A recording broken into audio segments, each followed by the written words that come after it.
And even if the government decides it's going to circumvent C-69 on individual projects, there will be dozens of other projects that we might not even know about because investors will not come forward as long as they risk having to face the worst approval system in the world. We ran on a platform of fiscal discipline to bring down the cost of government so that we could bring down the cost of living.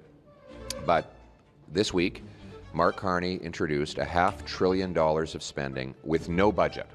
The first time that has happened in decades. Totally irresponsible. It's clear that Mark Carney is even more expensive than Justin Trudeau.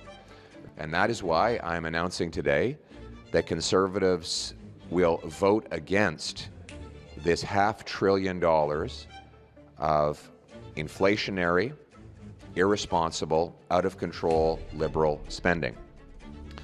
We continue to hold out hope the government will change direction, and that's why we're calling on them to introduce a budget this spring. Thank you very much, everyone.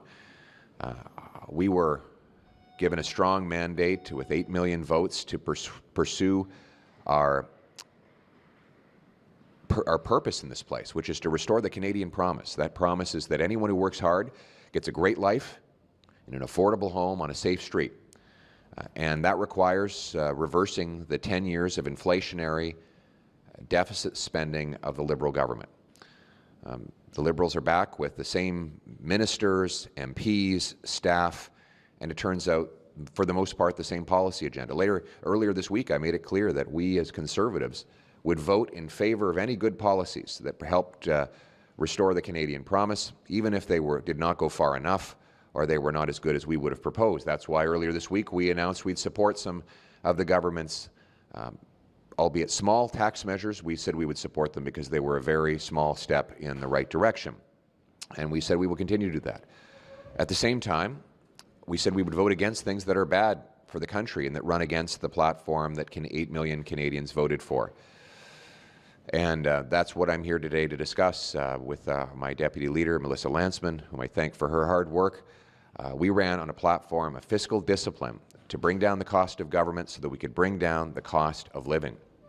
But this week, Mark Carney introduced $500 billion of spending with no budget. The first time that has happened in decades.